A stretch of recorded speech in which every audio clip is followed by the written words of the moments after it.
तो वह तो हम स्वाध्याय कर रहे गोमटसार जीवकान ग्रंथराज का योग मार्गना के अंतर्गत यहाँ पर वैक्रयिक का योग और वैक्रयिक मिश्र का योग इनकी चर्चा चल रही है। अब आचार्य भगवान यहाँ पर आगे खुलासा कर रहे हैं 234 नंबर गाथा में।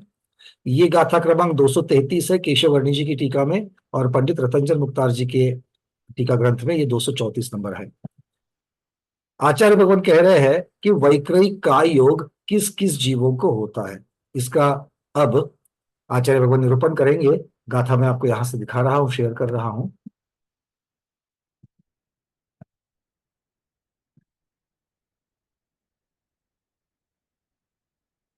चलिए सब लोग अब उच्चारण करते हैं इसकी। बादरते उ आ उ पंचेन्द्रिय पुन्नगा विगुवती ओरा ओरलियम शरीरम विगुवन पहवे जैसी। बादरते उ आऊ वादरते उ वाऊ पंचेन्द्रिय पुन्नगा विगुवती ओरलियम शरीरम विगुवणपम हवे जैसी। बादर तेऊ अर्थात तेजकायिक अग्निकायिक, वायु अर्थात वायुकायिक, पंचेंद्रिय पुन्नगा अर्थात पंचेंद्रिय पर्याप्तक जीव, और किस ये विगुवती ये विक्रिया करते हैं किसके साथ में? ओरलियम शरीरम। क्योंकि अब तक तो देव और नारकियों के द्वारा वैक्रयिक शरीर की चर्चा हो गई थी, तो इनके अलावा और कौन विक्रिया कर रहे हैं? तो आचार्य भगवान कह रहे हैं कि औदारिक शरीर के द्वारा भी कोई कोई जीव विक्रिया करते हैं। वो कौन से है? तो बादर अग्निकायिक, बादर वायुकायिक और पंचेंद्रिय पर्याप्त जीव। अब पंचेंद्रिय पर्याप्त में चार आते हैं, देवनारकी, इनकी तो चर्चा यहां नहीं है, औदारिक वाले हैं। तो इसमें मनुष्य और तिर्यंज की अपेक्षा से मुख्यता से मनुष्यों की अपेक्षा से वर्णन आएगा। ठीक है, चलिए आगे क्या कहते हैं। यहां पर एक खुलासा होना चाहिए। इसका अर्थ ये नहीं है कि सभी जीव जो बताए गए हैं वो सभी के सभी जीव नियम से औदारिक शरीर के साथ में विक्रिया करते ही करते, ऐसा एकांत नहीं लेना। ये बस कथन है कि ये करते हैं। अब आगे कहते हैं इन सभी जीवों में से जिनके शरीर में ये योग्यता पाई जाती है वो विक्रिया करते हैं, सभी नहीं करते। तो विक्रिया के योग्य ऐसा औदारिक शरीर जिनके पास है वो कर सकते हैं। तो प्रश्न उठता है, क्या औदारिक शरीर के भी भेद हो जाते हैं? तो आचार्य कहते हैं हाँ, औदारिक शरीर के दो भेद होते हैं। एक है विक्रियात्मक औदारिक और दूसरा है अविक्रियात्मक औदारिक। विक्रियात्मक औदारिक और अविक्रियात्मक औदारिक। तो भाई अगर विक्रियात्मक औदारिक होती है तो वो विक्रिया करेंगे, और अविक्रियात्मक औदारिक है तो नहीं करेंगे। आपका और हमारा शरीर कैसा है? अविक्रियात्मक औदारिक। कोई विक्रिया वाले तो नहीं बैठे? नहीं, तो सारे अविक्रियात्मक ही है। ठीक है, अविक्रियात्मक औदारिक वाले हैं। ठीक है, आगे कहते हैं बादर तेजकायिक वायुकायिक तथा पंचेंद्रिय पर्याप्त तिर्यंच एवं मनुष्य विक्रियात्मक औदारिक शरीर द्वारा विक्रिया करते हैं। तो कुछ पंचेंद्रिय तिर्यंच भी है जो विक्रिया करते हैं, और कुछ मनुष्य भी है जिनके पास ये योग्यता पाई जाती है। आचार्य भगवान आगे कह रहे हैं कि ये जीव औदारिक शरीर से भले विक्रिया करे किंतु इनका काय योग वैक्रयिक नहीं होता, औदारिक ही रहता है। क्यों? क्योंकि कौन से शरीर के निमित्त से आत्मा में परिस्पंदन होगा? औदारिक शरीर के निमित्त से होगा। तो भले विक्रिया कर रहा है, विक्रिया करने की योग्यता है, किंतु आत्मा में परिस्पंदन जिस शरीर के द्वारा होता है उस शरीर की अपेक्षा से ही वो योग कहलाता है। आगे कह रहे हैं कि तिर्यंच और मनुष्यों की विक्रिया के समय भी औदारिक शरीर नाम कर्म का ही उदय होने की वजह से औदारिक का योग रहता है। जो विक्रिया करेंगे औदारिक शरीर के साथ में उनका कौन से कर्म का उदय है? औदारिक शरीर नाम कर्म का उदय है। हमारा और आपका है कि नहीं है औदारिक शरीर नाम कर्म का उदय? अभी भी है। वो तो पर्याप्ति के समय था, माता के गर्भ में आए तब उदय था, कर्म है, उदय हो गया। नहीं, अभी है कि नहीं अपने औदारिक शरीर नाम कर्म का उदय?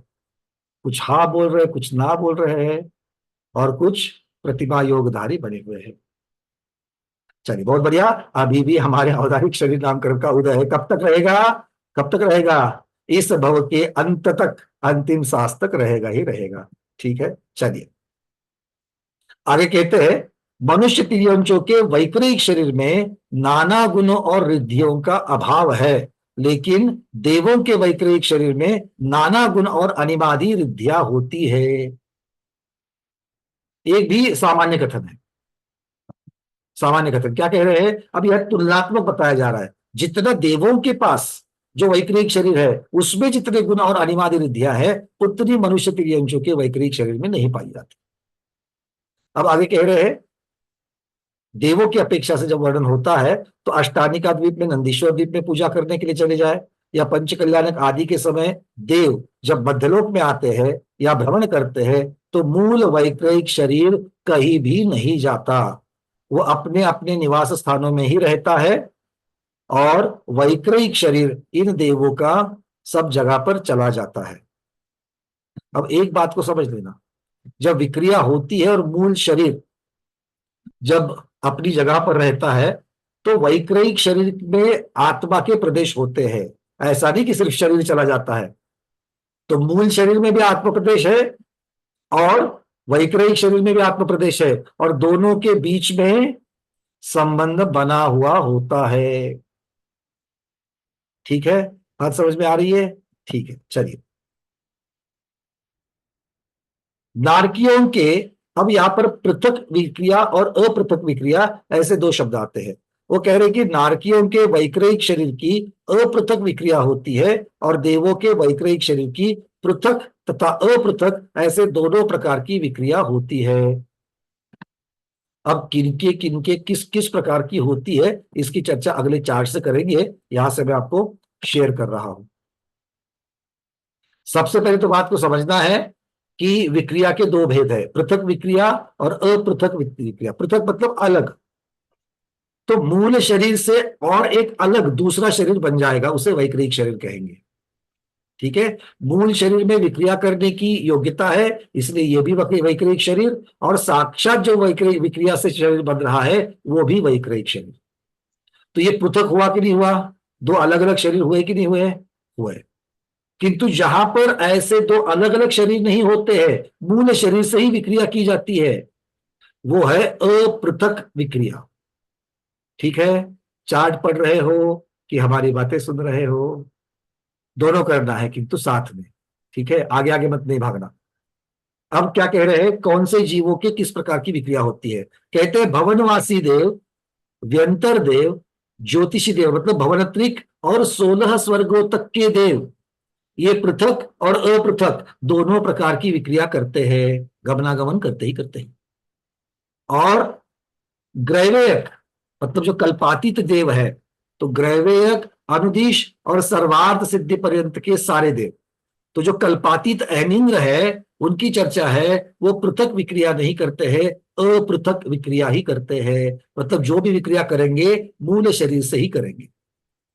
ठीक है, अपने अपने विमानों में गमनागमन तो है नहीं है, अपने अपने विमानों में जो भी उनकी विक्रिया होती है वो विक्रिया। अब वहां पर क्रीड़ा करने के लिए ना कोई देविया है ना कोई है, तो जो भी जिस प्रकार से भी विक्रिया, इनका अब ज्यादा वर्णन उपलब्ध नहीं है कल्पाती देवों की किस प्रकार की विक्रिया है, बट वो जब करते हैं तब वो मूल शरीर से ही करते हैं।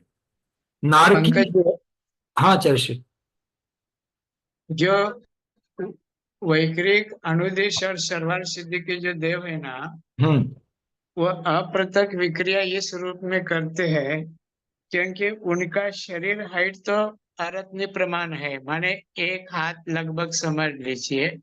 और वहां पर रहने वाले जो अकृत्रिम जिन बिंब है जो 525 धनुष प्रमाण है, तो उन अकृत्रिम जिन बिंबों का अभिषेक आदि करने के लिए वह अपनी अप्रत्यक्ष विक्रिया इतने ऊंचे प्रमाण में कर सकते हैं। बिल्कुल ठीक, बिल्कुल ठीक, इस प्रकार से होती है।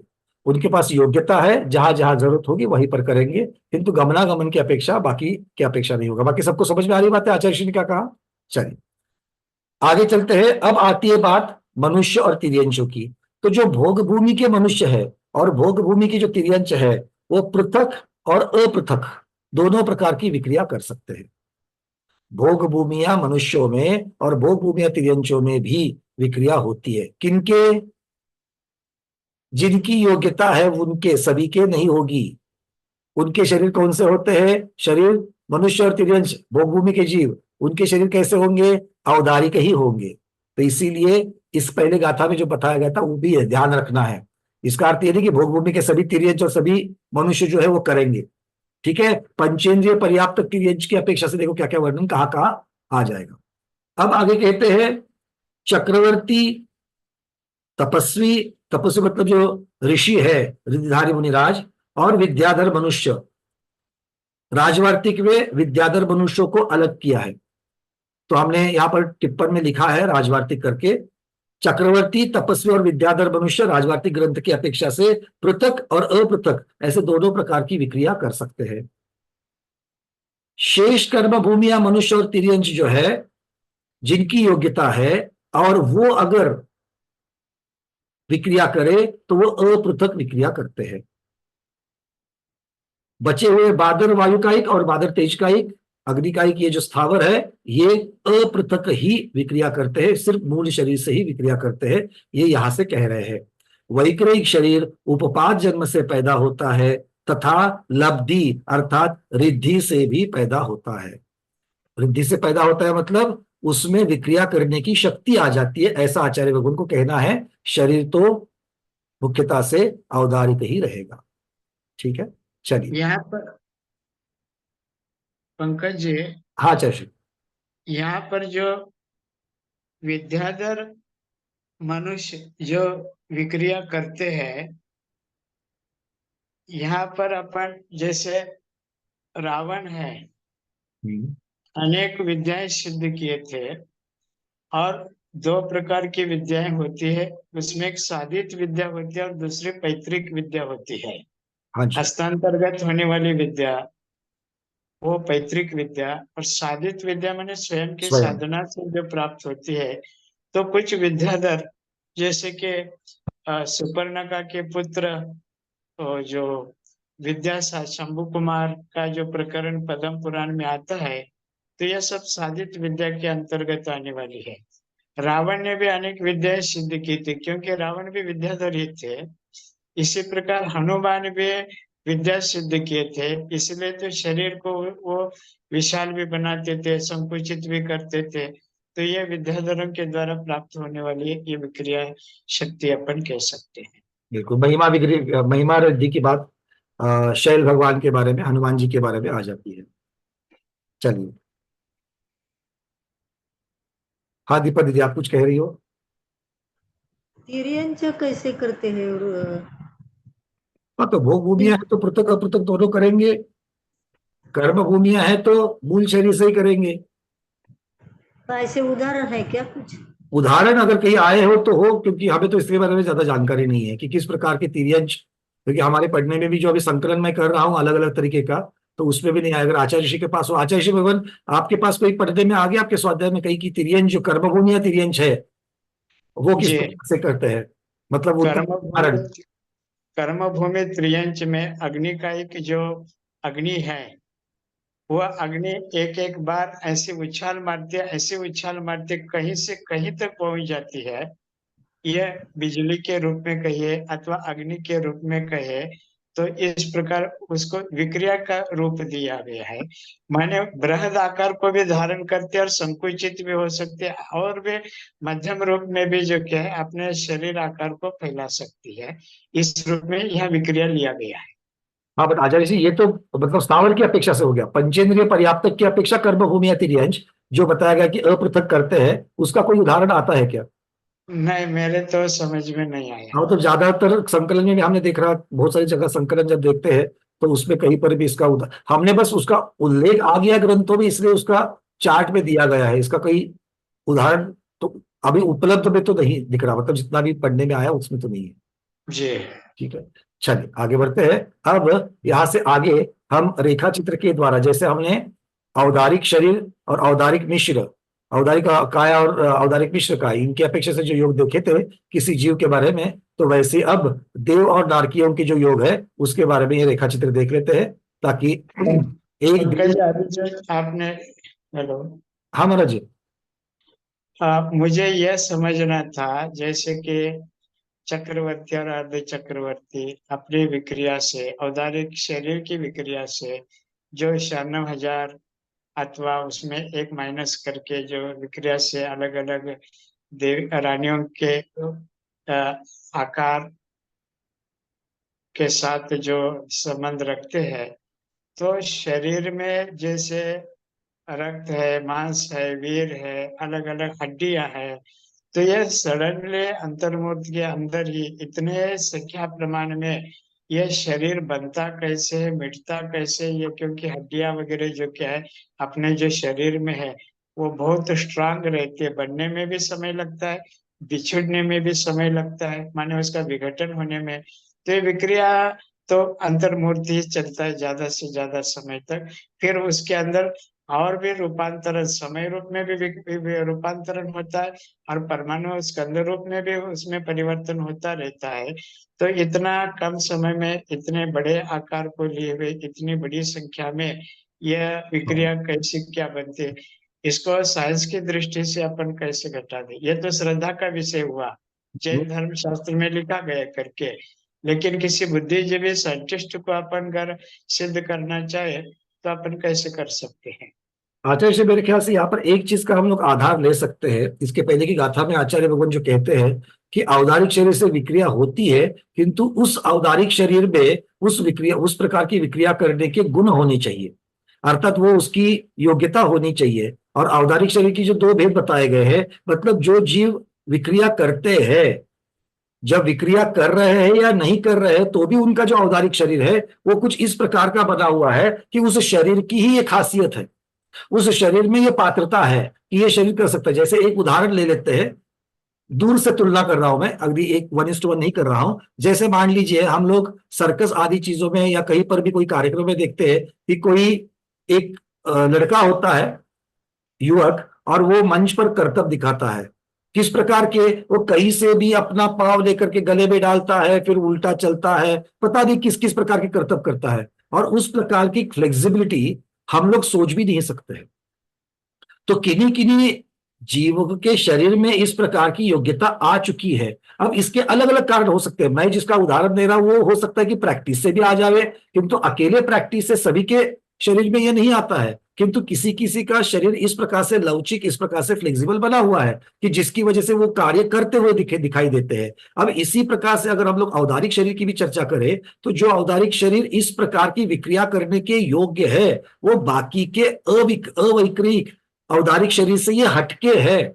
मतलब जैसे जितना भी आपने वर्णन किया कि भाई हड्डियां, रक्त, मांस, इनको कैसे वो, जैसे मान लो कि अपृथक विक्रिया किसी को करनी है, क्योंकि पृथक में तो दूसरा नया शरीर बन रहा है, मूल शरीर तो वहीं पर है, तो बात वही समझ में आ भी सकती है कि दूसरा शरीर उस प्रकार से बना रहे हैं। किंतु अपृथक विक्रिया जो स्वयं के शरीर से ही बनानी है, तो उसमें तो जो हड्डी वगैरह है उसी की अपेक्षा से आपको रूप आदि बनाने पड़ेंगे।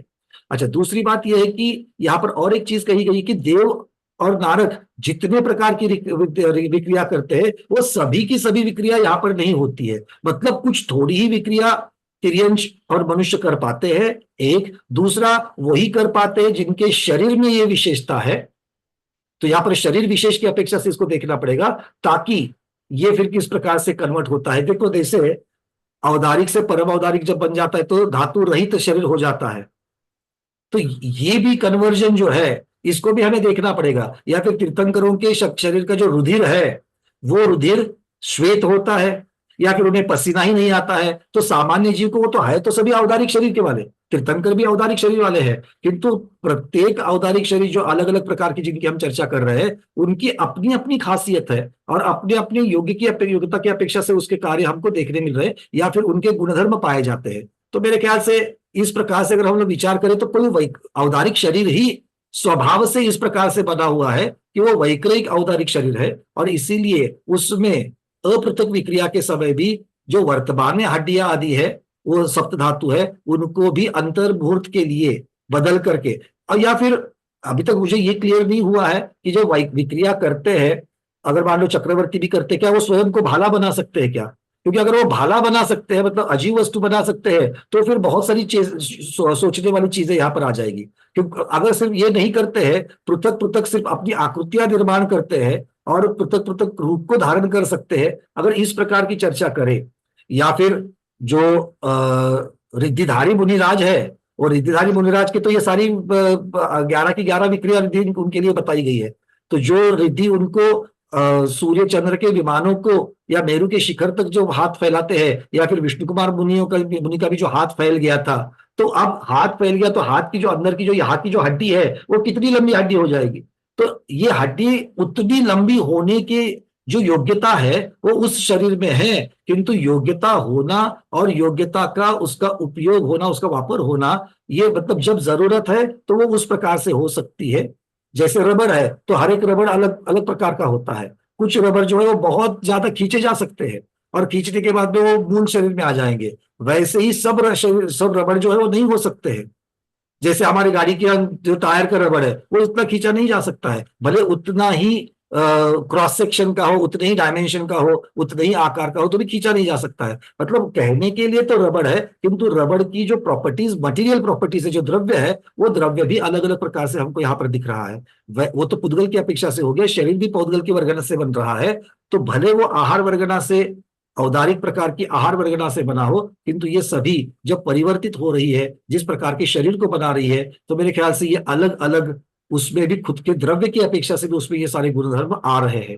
अब ये, इसको समझने के लिए किस प्रकार की बुद्धि चाहिए, मतलब मैं श्रद्धा की बात नहीं कर रहा हूं, मैं यहाँ पर तर्क की बात रख रहा हूं। अब ये तर्क को स्वीकार करना या ना स्वीकार करना, ये श्रद्धा न श्रद्धा की बात अलग है, किंतु इतना अभी बुद्धि में आ सकता है जो शास्त्रों में लिखा है उसकी अपेक्षा से ये तर्क हम जरूर दे सकते कि भैया जो जो शब्द पहले से आगम में आए हैं, तो वो आगम के शब्द की अपेक्षा औदारिक शरीर अलग अलग प्रकार के होते हैं। दूसरी बात यह है कि वो अंतर्मुहूर्त के लिए होते हैं। तीसरी बात यह है कि मूल शरीर वापस धारण कर लेते हैं। तो इन सबको जब देखते हैं तो ये सारे तर्क इस प्रकार से दिए जा सकते हैं। आप क्या कहते हैं आचार्य श्री?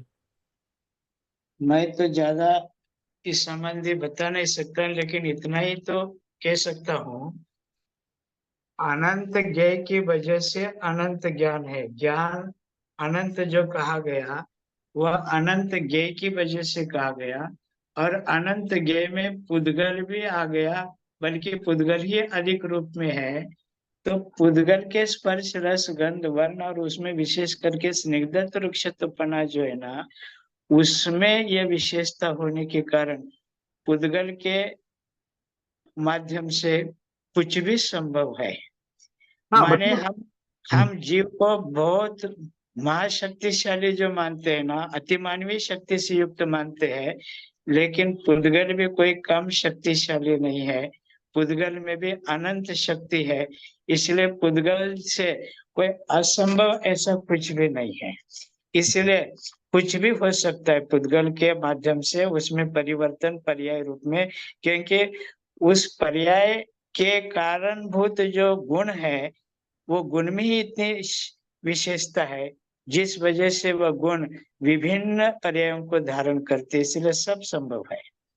बिल्कुल गुरुदेव। और उसके उसके अगर शक्ति की अपेक्षा करी जाए, गुणों की अपेक्षा करी जाए, तो पुद्गल क्यों, धर्म अधर्म में भी अपनी अपनी विशेषताएं है। अगर धर्म अधर्म ना हो तो पुद्गल और जीव, इनकी क्रियावती शक्ति में कोई मतलब सहकारिता बनेगी नहीं। काल का इतना बड़ा, काल द्रव्य का इतना बड़ा महत्व है कि अगर काल धर्म का, अगर काल द्रव्य का अगर सहायता ना हो तो परिणाम ही शक्य ना हो। तो ये 6 के 6 द्रव्य है, ये बिल्कुल शक्तिमान है। और जैसे आपने स्निग्धता और रुक्षता इसको और भी डिटेल्स में ले लिया, बस मैं वही कह रहा था कि अभेद रूप से कहा जाए तो ये शरीर वर्गना की अपेक्षा द्रव्य की अपेक्षा कह रहा था। अब उनके जो गुण बनेंगे स्निग्धता रुक्षता की अपेक्षा से, और अगर हम शक्ति की बात करें, पुद्गल की शक्ति की बात करें, तो एक परमाणु का विस्फोट कितना बड़ा हो सकता है इस शक्ति के द्वारा अगर देखा जाए तो।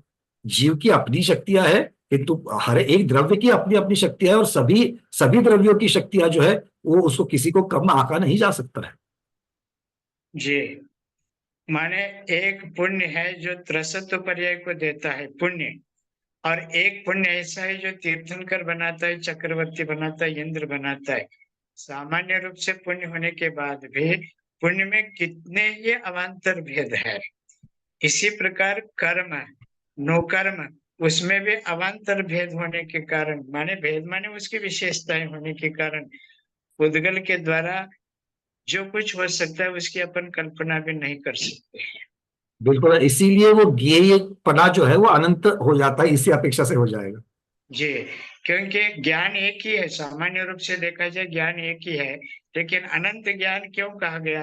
अनंत ज्ञेय है इसलिए अनंत ज्ञान है। नानम नेय पमानम नेयम लोया लोय पमानम तम्मा आधा लोया लोय पमानम। इस प्रकार जो प्रवचन सार में जो कहा गया पहले ज्ञेय अधिकार में, ज्ञान अधिकार में, वो ज्ञेय अपेक्षा ही ज्ञान को मापा गया। यहाँ पर जो लोग शब्द को नहीं समझते, ज्ञेय या ज्ञेय शब्द मतलब जो जाना जाता है उसे ज्ञेय कहते हैं। ठीक है, तो जो विषय जिनको जाना जाता है और जाना पदार्थ को जाता है, सब लोग ये सब लोग समझते हैं। चलिए, एक दो हाथ ऊपर आए हैं। आगे एक चार्ट को मैं बता दूंगा, क्योंकि फिर वैक्रिक योग के बारे में वर्णन पूर्ण होता है। एक चार्ट के बाद में आपके दो प्रश्नों को लेता हूँ, विजय लक्ष्मी दीदी और सुजाता दीदी। ठीक है, तो पहले हम स्क्रीन को शेयर कर लेते हैं। जैसे पहले हमने गर्भज, सम्मूर्छन, इस प्रकार के जीवों की चर्चा करी थी और लब्ध पर्याप्तक मनुष्य आदि की करी थी। यहाँ पर एक ही है, देव और नारकी, क्योंकि देव नारकियों में लब्ध पर्याप्तक नहीं होते, सम्मूर्छन नहीं होते, तो इसीलिए एक ही प्रकार का जन्म और एक ही प्रकार का भव, इसलिए इनको एक ही चार्ट इनका बन गया है। देखो, इसमें भी पहले की जैसे पिछला भव मरण, पिछले भव का मरण हो गया, वहां से वर्तमान आयु का उदय शुरू हो गया और जीव की विग्रह गति शुरू हो गई। विग्रह गति यहाँ पर 1 से 2 समय बताई गई है। देव अथवा नारक गति में जन्मने वाले नियम से त्रसदाली से ही आते हैं, क्योंकि पंचेंद्रिय जीव ही नरक में जाते हैं और पंचेंद्रिय जीव ही देव गति में जाते, फिर असंगी हो या संगी हो, पंचेंद्रिय ही जाते हैं। तो पंचेंद्रिय पिछले भव में कहाँ होंगे? त्रसदाली में होंगे, और देव और नारकी कहाँ पर है? वो भी त्रसदाली में है। इसका मतलब है जो भी देव नारकी पर्याय में जा रहे हैं वो त्रसदाली से मरण करके त्रसदाली में ही उत्पन्न हो रहे हैं, और इसीलिए यहाँ पर 1 से 2 समय की विग्रह गति बताई जा रही है। ठीक है, चलिए, विग्रह गति के जैसे विग्रह गति में क्या होगा? यहां पर भी किसी भी प्रकार के वैक्रिक, आहारक, पोद्गल शरीर जो बनने वाले हैं उनकी कोई वर्गणा यहाँ पर नहीं आ रही है, इसलिए विग्रह गति में कार्बन का योग होगा। फिर जैसे ही अपने उपपाद शैया पर या फिर वो जो अपने बिलों में पहुंच जाएगा, ये जीव उपपाद स्थान पर पहुंच जाएगा, वहां से उनकी अपर्याप्तक अवस्था शुरू हो जाएगी, निर्वृत्त पर्याप्तक अवस्था शुरू हो जाएगी, और उसमें नियम से वैक्रिक मिश्र का योग होगा। वैक्रिक मिश्र का योग वैक्रिक मिश्र काय की वजह से होगा, और वैक्रिक मिश्र काय कार्बन वर्गना और वैक्रिक वर्गना इनके वीर्य से, इनकी शक्ति से बनती है। ठीक है, इस प्रकार से समझ लेना। जैसे ही निवृत्त पर्याप्तक अवस्था पूर्ण हो जाएगी, वो जीव पर्याप्तक हो जाएगा और उनका वैक्रिक काय योग शुरू हो जाएगा। ठीक है, वैक्रिक काय योग करके वो अपनी अंतिम सांस तक, अंतिम समय तक वैक्रिक काय योग के साथ में रहेंगे। फिर उनका वैक्रिक मिश्र काय योग कभी भी नहीं होगा उस भाव की अपेक्षा से। ठीक है, और इन जीवों को अंतिम 6 महीने में, देवनारकी है, अंतिम 6 महीने में उनको अगले आयु का बंध होता है। तो यह एक जानकारी के स्वरूप में वहां पर लिखा है कि वो बंद होगा और फिर जाकर के वो अपनी आयु पूर्ण करके मरण करेंगे। इनका किसी भी प्रकार का अपमृत्यु नहीं होती है, तो ये अपना भव पूर्ण करके ही जाएंगे। ठीक है, ये चार्ट समझ में आ रहा है सब लोगों को? इसमें ज्यादा कोई कॉम्प्लिकेशंस नहीं है, बस कार्बन का योग कहाँ हो रहा है, वैक्रिक मिश्र कहाँ हो रहा है और वैक्रिक कहाँ पर हो रहा है, ये हमको समझना है। ठीक है, चलिए, हाँ, विजय लक्ष्मी दीदी आपका प्रश्न, उसके बाद सुजाता दीदी। हाँ, मुझे वो बोलना था कि पंचेंद्री तिर्यंच में हम चैमेलियन गिरगिट को ले सकते हैं ना, वो विक्रिया करता है, क्योंकि जो कलर पर वो बैठता है तो उसका शरीर का कलर चेंज होता है। जैसा पत्थर पर बैठता है तो उसका कलर, झाड़ पर बैठता है तो उसका कलर, तो वो विक्रिया ही हो गई ना पंचेंद्री तिर्यंच में। एक प्रकार की विक्रिया कहने में उसमें कोई दोष नहीं है, क्योंकि जो मूल शरीर है उनके गुणधर्म बदलते रहना, उस प्रकार से शरीर को बदलते रहना। तो शरीर को किस प्रकार से बदलोगे? तो शरीर के गुणधर्म बदलना, और शरीर पुद्गल तो स्पर्श रसगंध वर्ण की अपेक्षा से बदलेंगे, आकार की अपेक्षा से बदलेंगे, रूप की अपेक्षा से बदलेंगे, वर्ण की अपेक्षा से बदलेंगे, गंध की अपेक्षा से बदलेंगे। बहुत सारी क्या कहते हैं, हाँ, ऐसे प्राणी भी बहुत सारे पाए जाते हैं कि जो इस प्रकार के चेंजेस कर देती है। ठीक है, तो हम इसको पंचेंद्रिय तिर्यंच का एग्जाम्पल ले सकते हैं ना, ये पंचेंद्रिय तिर्यंचीच आहे ग्रिगिट, चॅमेलियन इट्स हाँ, पंचेंद्रिय, शामिलियन जो है वो रेंगने वाले भी हैं, पंचेंद्रियच तो उनमें आहे. हो सकता है कि कोई असंगी हो या कोई संगी हो, इस प्रकार से, पर है पर्याप्तक और पंचेंद्रिय, पंचेंद्रिय. उस प्रकार से ले सकते हैं, इसमें निषेध नहीं कर सकते। विजया लक्ष्मी जी ने जो कहा ना, उसको सुनते हुए एक और बात ध्यान में आ गई। कुछ सांप भी है जो छोटे हो जाते, एकदम बारीक हो जाते, बड़े भी हो जाते, आकार को छोटा बड़ा कर सकते हैं। ऐसे भी उसको भी विक्रिया के अंतर्गत ले सकते हैं क्या? विक्रिया बिल्कुल, मैंने शरीर में एक विकार पैदा करके उसमें जो क्या है परिवर्तन करना, इसी का नाम ही तो विक्रिया है, और उसको अप्रत्यक्ष विक्रिया कह सकते हैं। शरीर का सामान्य पना जो है उसको छोड़ करके विशेष आकार, स्पर्श, रसगंध, वर्ण को धारण करना, इसी को तो विक्रिया कहेंगे। हाँ, चलिए, नमस्ते महाराज जी, नमस्ते. हाँ सुजाता दीदी बोलिए। नमस्ते महाराज जी, वंदना भैया. माझा प्रश्न असा होता की नारकी जीव भाला वगैरह विक्रिया धारण करके रहते हैं, तो उसका संरक्षण वो आयु माणसापर्यंत करू शकतात का? म्हणजे नहीं नहीं नहीं, वो अलग से वो कोई चीज नहीं बन रही है, वो स्वयं के शरीर को भाला बनाते हैं। और एक समझना, हाँ। विक्रिया जो होती है वो अंतर मुहूर्त के लिए होती है। अंतर मुहूर्त के बाद में सिमट कर फिर भी इमीडिएटली अगले समय में, मतलब ये अंतर मुहूर्त के लिए करी, एक समय के लिए वो मिट जाएगी, फिर आप अंतर मुहूर्त के लिए बना सकते हो। तो ऐसे इसके अलग अलग अलग सेट बन सकते हैं और ज्यादा देर तक रह सकते हैं, जितनी देर चाहिए वो रह सकते हैं, ठीक है। किंतु एक जो बना हुआ है वो अंतर मुहूर्त के बाद में नष्ट हो जाएगा, फिर से अंतर मुहूर्त के लिए बनेगा, और उनको संभाल के रखने की कोई संबंध ही नहीं है। वो स्वयं का, सो स्वयं नारकी ही है जो वहां पर भाला बन रहा है या कीड़ा बन रहा है, ठीक है ना। नाही, म्हणजे माझं म्हणणं स्वतःचं संरक्षण ते करू शकते का असं? स्वतः मतलब अगर कोई उनको मारने के लिए आ रहा है तो खुद भाला बन करके उसके ऊपर, सामने वाले के ऊपर वो टूट पड़ सकते, हो सकता है, क्यों नहीं हो सकता है। पर वो ये भाला बनेंगे तो सामने वाला दूर रह करके वो बाण बनेगा, कुछ भी बन सकता है, तलवार बन करके भाले को काट देगा, कुछ भी बन सकता है वो, ठीक है ना। बट ये इस प्रकार की चीजें होंगी, कोई प्रॉब्लम नहीं उसमें निषेध नहीं है। निर्मला दीदी। नमस्ते महाराज जी, वंदना भैया जी, ये जो 8 अपकर्षण आएंगे, इनके 6 महीने में आएंगे? ये 8 अपकर्ष की जो चर्चा है पूरी लेशा वार्गणा में होगी, अब नहीं होगी, क्योंकि आयु कर्म से संबंधित है। आयु ये नहीं कहते, मतलब ये जो लास्ट 6 मंथ उनमें होंगे, बस ये पूछा। उन्हीं में होगी, लास्ट 6 महीने में 8 अपकर्ष काल बनेंगे। अच्छा, अंजू पांडे दीदी। नमस्ते आचार्य श्री, वंदना भैया जी जो ऑक्टोपस होता है ना, उसको बोल सकते हैं क्या कि वो क्या करता है? क्योंकि वो तो शरीर को ही छोटा बड़ा कर लेता है, कितने ही पैर बना लेता है, फिर सिकुड़ जाता है। जो उसकी सामान्य मर्यादाएं है, सामान्य मर्यादाओं को छोड़कर जो करेंगे उसकी अपेक्षा से है। अब सामान्यता वो खुद, जैसे अब मान लो कि कछुआ है, कछुआ जैसे अपना सर अपने शरीर के अंदर लेकर के बैठता है, बट ये सामान्य है, ये सभी कछुए कर सकते हैं। अब इससे भी अगर अलग हट करके अगर वो कोई कुछ चीजें कर ले तो उसको कह सकते हैं।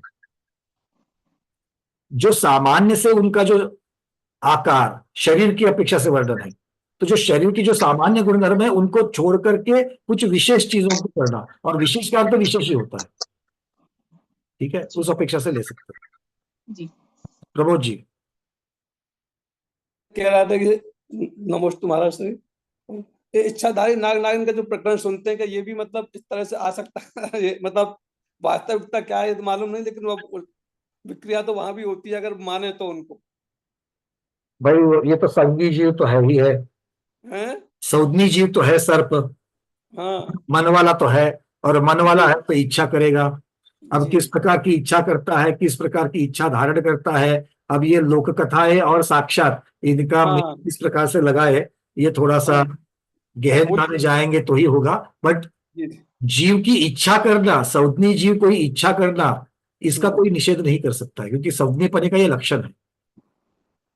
बिल्कुल। चलिए, पर वो इच्छा करके किसी के पीछे चल करके उसका बदला लेना, अब ये तो नहीं, मनुष्य जैसे मनुष्य रूप बन जाता है, ये मतलब उसमें इसमें कह रहा हूँ। अब इतने प्रकार की विक्रिया क्या वो सचमुच में पॉसिबल है कि इसके लिए आगम का आधार भी होना जरूरी है। बिल्कुल ठीक है, चलिए अरविंद जी। नमस्ते महाराज, वंदना भैया जी।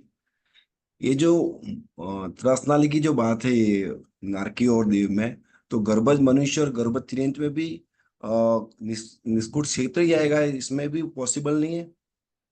नहीं, ये जरूरी नहीं है कि इस प्रकार से होगा, क्योंकि बहुत सारे त्रसजीव जो है मनुष्य और तिर्यंचों में, ये एकेंद्रीय पर्याय से भी आ सकते हैं। नहीं, लेकिन इसमें ऑप्शन आएगा निष्कुट क्षेत्र, ऑप्शन भी आना चाहिए इसका। हाँ, तो एकेंद्रिय तो निष्कुट क्षेत्र में होते ही होते हैं। एकेंद्रिय बनकर एकेंद्रिय जीव सीधा देव बने, इस अपेक्षा से नहीं होगा, और एकेंद्रिय जीव सीधा नारकी बने, इस प्रकार की सिद्धांत नहीं है। तो इसलिए दोनों का भी यहाँ पर पर्याय को हम लोग नहीं ले सकते। किंतु मनुष्य तिर्यंच एकेंद्रिय से पंचेंद्रिय तिर्यंच बन सकता है, एकेंद्रिय से पंचेंद्रिय मनुष्य बन सकता है, उसमें कोई दो राय नहीं है। तो इसीलिए वहां पर निष्कुट क्षेत्र से आकर के कोई अगर तो यहाँ पर मनुष्य बन रहा है तो उसका कोई दो राय नहीं है। अब अगर जाते वक्त की चर्चा करो तो देव मर करके स्थावर में जन्म ले सकता है, पृथ्वी का एक हो सकता है, पर यहां पर देवों में आते वक्त की चर्चा है, क्योंकि वहां पर विग्रह गति आएगी, देव की अपेक्षा से विग्रह गति आएगी। लेकिन पंचेंद्रिय तिर्यंच या पंचेंद्रिय मनुष्य है तो वापस पंचेंद्रिय में आएगा, वो तो त्रसनाली से आएगा ना? नहीं, जरूरी नहीं है ना। नहीं, जो जीव निष्कुट क्षेत्र में है, स्थावर में है, नहीं स्थावर की बात नहीं करता हूं मैं, अभी जो मनुष्य में है या अभी निष्कुट पंचेंद्रिय क्षेत्र तिर्यंच। में तो स्थावर ही रहेंगे, दूसरा कोई रहेगा ही नहीं ना। नहीं, वो निष्कुट क्षेत्र की बात नहीं मैं कर रहा हूँ, मैं ऐसा बोल रहा हूँ कि जैसे ही ये देव और नारकी में बताया कि भी वो त्रसनाली में है, इसलिए पंचेंद्रिय तो त्रसनाली में ही वापस पंचेंद्रिय होके वो आएंगे। तो इसके गर्भज मनुष्य और तिर्यंच, गर्भज तिर्यंच से इसकी बात कर रहा हूँ, तो इसमें भी त्रसनाली से त्रसनाली नहीं आएंगे यूं? त्रसनाली से त्रसनाली में आ सकते हैं, वो दो समय एक समय की उनकी विग्रह गति बनेगी, किंतु वहां पर तीन समय वाली भी हमें पॉसिबिलिटी रखनी पड़ेगी, इसलिए उनके लिए रेंज एक से तीन समय ऐसी दी है। हाँ, तीन तीन समय दिए एक से हैं। तीन समय, इसका मतलब सिर्फ तीन समय नहीं होता, या तो एक समय, या तो दो समय, या तो तीन समय, ये रेंज बताई गई है। और तीन समय इसकी अपेक्षा से जो निष्क्रिय क्षेत्र से स्थावर भर करके वह पंचेंद्रिय मनुष्य तिर्यंच बन रहा है, उसकी अपेक्षा से। नहीं, वो अपेक्षा से बराबर है, लेकिन ये अपेक्षा नहीं रखते हैं तो बात करता तो हूँ नहीं मैं। रहते तो दो समय या फिर एक समय। हाँ, तो इस तो केस में देव और नारकियों में सिर्फ एक समय या दो समय यही शक्यताएं बनती है, वो बराबर है, वो बराबर है। इसीलिए वहां पर लिखते वक्त एक से दो समय लिखा है, और गर्भज में एक से तीन लिखा है, तो या तो एक समय की, या तो दो समय की, या तो तीन समय की, तीनों भी हो सकती है। आपका प्रश्न शायद मैं ठीक से समझ नहीं पा रहा हूं, आप बताइए फिर से। मैं ऐसा समझ रहा हूँ कि गर्भज मनुष्य और गर्भज तिर्यंच अभी है जो पंचेंद्रिय, वो त्रसनाली में है, मतलब अभी है, हाँ, अभी इस वर्तमान पर्याय में है। तो वापस वो गर्भज पंचेंद्रिय होता है, बराबर है। तो इस केस में मनुष्य या तिर्यंच होता है, तो इस केस में क्या होगा? तो वो तो फिर त्रसनाली से ही मतलब जन्म लेगा नहीं? हाँ, त्रसनाली से त्रसनाली मिलेगा, बिल्कुल ले हाँ, तो सकते यहाँ हैं। निष्कुट जो है, तो निष्कुट जो लिखा है वो तो तीन समय में बराबर है, लेकिन अगर गर्भज मनुष्य गर्भज तिर्यंच है पंचेंद्रिय, तो वो इसमें तो वो पॉसिबल है ना त्रसनाली से यूं? तो पॉसिबल है, तो इसीलिए तो एक समय और दो समय लिखा है ना उसमें। लेकिन वो तो देव और नारकियों का लिखा है ना, मनुष्य इसका नहीं लिखा है मनुष्य ना। को भी लिखा है, मनुष्य के लिए एक से तीन समय लिखा है। एक से तीन समय लिखा है, लेकिन इसमें निष्कुट क्षेत्र से मध्य लोक में आने वाले जीवों की अपेक्षा ऐसा लिखा है, इसलिए बोल रहा हूँ। उनकी अपेक्षा से तीन समय जो स्टार मार्क किया है, तो तीन समय क्यों दिया यहाँ पर? नहीं, समय की बात नहीं कर रहा हूँ मैं समय की बात नहीं, लेकिन मैं निष्कुट क्षेत्र और त्रसनाली इसकी बात कर रहा हूँ मैं।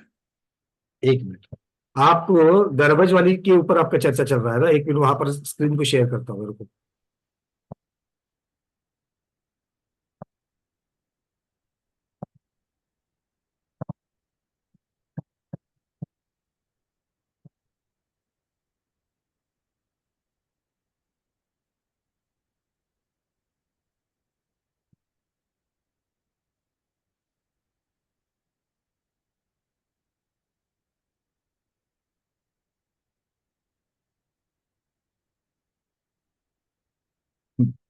देख लीजिए, हम्म।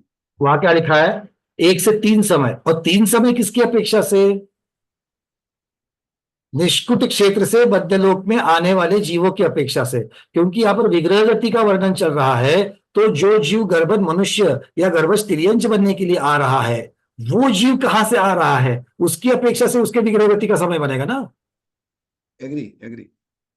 तो एक समय और दोन समय ये त्रसनाली से इस पर्याय में आने वाले जीवों की अपेक्षा से बनेगा, और तीन समय निष्कुट क्षेत्र से त्रसनाली में आने वाले जीवों की अपेक्षा से बनेगा। एग्री, लेकिन मैं समझ ऐसा रहा हूँ कि जो भी अभी मनुष्य में है जो त्रसनाली में, और त्रसनाली से वापस पंचेंद्र में मतलब जन्म लेगा, तो इसका तो मतलब ये फिर तो निष्कुट क्षेत्र नहीं आएगा ना इसमें, तो नहीं आएगा, क्यों आएगा, नहीं आएगा। बस वही बोलता हूँ मैं, नहीं वही नहीं, बोलता वहां तो हूँ मैं। समझना ही नहीं है। त्रसनाली का त्रसनाली में जो पैदा हो रहा है, और वो मनुष्य से मनुष्य क्यों, मनुष्य से अगर देव में जा रहा है तो यस यस वो यस। भी तो त्रसनाली का त्रसनाली बनेगा। और इतना ही नहीं, वो तो ऋषिगति से भी जा सकता है।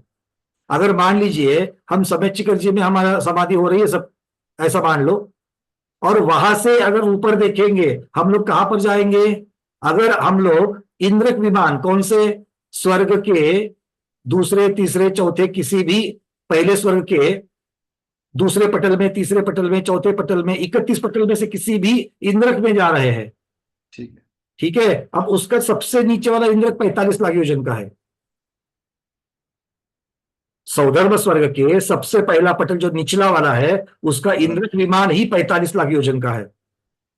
तो अगर उसमें हमको उत्पन्न होना है, तो हम समय चिकर जी से सीधा जाएंगे ना, एग्री। रुजुगति से चले जाएंगे, वहां तो मोड़े की भी जरूरत नहीं पड़ेगी, एक समय में पहुंच जाएंगे वहां पर।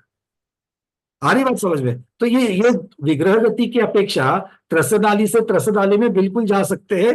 मनुष्य से मनुष्य बनो, मनुष्य से तिर्यंच बनो पंचेंद्रिय, या फिर विकलत्रय, या फिर मनुष्य से, या फिर आप जाकर के बन रहे हो देव, अरवा अथवा नारकी। इस प्रकार से बिल्कुल त्रसनाली से त्रसनाली में ही रहेंगे। ठीक है, यस वंदना भैया। चलिए।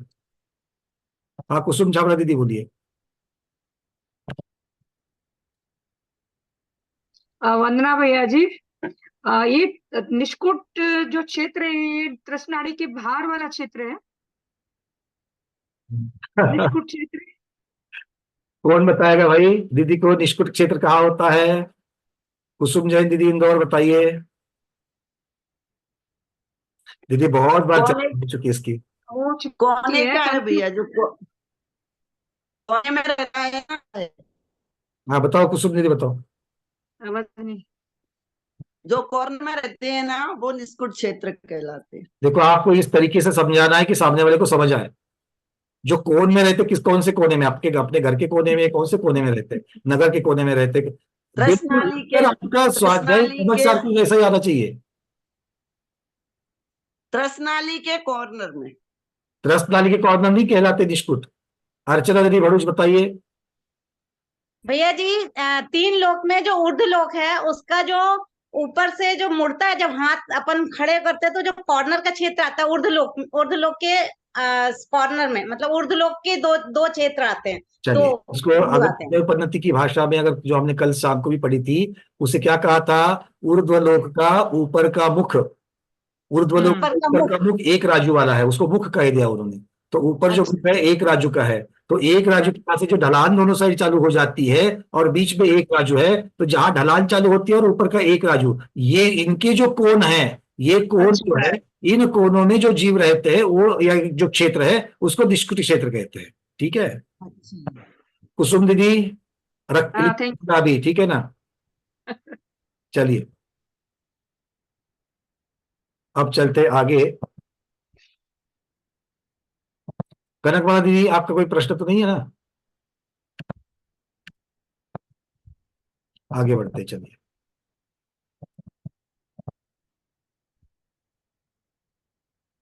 अब यहां से आगे आहारक कायोग का लक्षण आ रहा है। आचार्य भगवान आहारक कायोग के बारे में बताएंगे। गाथा क्रमांक 235। जिनके माइक खुले हैं वो कृपया अपना माइक बंद कर दे।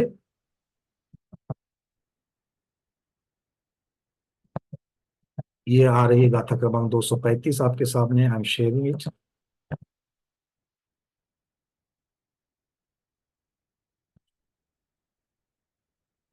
आहार सुदयेण पमत्त विरदस्य होदि आहारम असंजम परिहरणठम सदेह विनाशनठम च आहार सुदयेनय पमत्त विरदस्य होदि आहारम असंजम परिहरणठम सदेह विनाशनठम च। असंयम के परिहार दूसरे चरण में लिखा है, असंयम असंयम के परिहरण, परिहरण मतलब उससे परिहार करने के लिए, उसका त्याग करने के लिए या असंयम से दूर होने के लिए अर्थात संयमी बनने के लिए, तथा सदेह विनाशनठम च संदेह को दूर करने के लिए। अगर मन में कोई सूक्ष्म शंका है, जिज्ञासा है, तो उसकी समाधान पाने के लिए कौन? पमत्त विरदस्य, प्रमत्त विरत, प्रमत्त विरत कौन होते हैं? मुनि महाराज होते हैं। तो प्रमत्त विरत महामुनिराज के आहारस्य उदयेन, आहारक प्रकृति कर्म प्रकृति के उदय से, आहारक शरीर नाम कर्मोदय के शरीर नाम कर्म प्रकृति के उदय से आहारक शरीर होता है, होदि आहारम। तो आहारक शरीर किनके होता है और उसकी अपेक्षा से वो किस कार्य के लिए होता है, इसकी भी चर्चा यहां पर आचार्य भगवत ने गाथा में संक्षिप्तता से की है। अब आहारक काय किसे कहते देख लेते हैं। तो पहले तो उसका कारण है सभी मुनिराज को होता है, क्योंकि पमत्त विरत कौन है? मुनिराज है। तो क्या सभी मुनि महाराज को होता है क्या? आचार्य कहते हैं नहीं, जिनके आहारक शरीर नाम कर्म का उदय है वो। अच्छा, दूसरी बात, आहारक शरीर नाम कर्म का उदय तो है, किंतु मुनि महाराज अब बैठ गए ध्यान में और पहुंच गए 7वें गुण स्थान में। तो वहां पर आहारक काय योग बनेगा या आहारक काय की निर्मित होगी क्या? नहीं, क्योंकि वो प्रमत्त दशा से अप्रमत्त दशा में चले गए हैं। मतलब ये सिर्फ और सिर्फ 6ठे गुणस्थान वर्ती कुछ विशेष मुनिराजों को, विशेष किसकी अपेक्षा से? जिनको आहारक शरीर नाम कर्म का उदय है, ऐसे मुनिराजों के ये शरीर उत्पन्न होता है। और ये शरीर सूक्ष्म पदार्थों को ग्रहण करने योग्य, ग्रहण मतलब उसके बारे में जानने योग्य, सूक्ष्म पदार्थ को ग्रहण करना मतलब खाना नहीं है। सूक्ष्म पदार्थ के बारे में जानकारी को ग्रहण करना, ज्ञान को ग्रहण करने योग्य, तथा तत्व संबंधी अगर कुछ संदेह है तो उसे दूर करने के लिए सहायक होता है। ठीक है, अब इसके बारे में काफी चीजें आएगी। जिनको आहारक शरीर के बारे में मालूम है वो अभी से चर्चा प्रारंभ ना करें, इसके ऊपर के प्रश्नोत्तर में काफी देर के बाद लूंगा, क्योंकि इसके बारे में बहुत सखोल चर्चा होनी है और एक एक प्रकरण आएगा। मुझे पहले पूरी चर्चा पूर्ण करने दो और फिर आप लोग उसके ऊपर प्रश्न पूछो। ठीक है, चलिए, क्योंकि बहुत सारी चीजें हैं। वो मुनि महाराज का मरण कब होता है, औदारिक से कैसा संबंध है, कितनी देर के लिए होता है, कितनी बार होता है, फिर वो वहां पर केवली शुद्ध केवली है कि नहीं है, क्यों वहां पर पूछने के लिए जा रहे हैं, 2.5 दिन के बाहर जा सकते कि नहीं जा सकते, बहुत सारी चीजें हैं। सब शंकाओं का इसमें समाधान मिल जाएगा। ठीक है, क्योंकि इसमें गोमटसार जीव कांड का कुछ कथन एक जगह पर अलग है, एक विषय के बारे में, आहारक मिश्र के बारे में आगे आएगा वर्णन, और बाकी धवला आदि में प्रकरण अलग है। तो इसीलिए ध्यान से सुनना। पहले से इसके बारे में आपको काफी कुछ मालूम है, फिर भी इसको पहले सिरे से पढ़ रहे हैं, इस भावना से पढ़ना, क्योंकि पहले से मालूम है, इस भावना से पढ़ोगे तो बहुत सारी चीजें को आप स्किप कर दोगे, उदाहरण में नहीं जाएगी। तो ऐसे पढ़ना, ऐसे सुनना कि पहली बार पढ़ रहे हैं। ठीक है, एक एक तरीके से जाएंगे।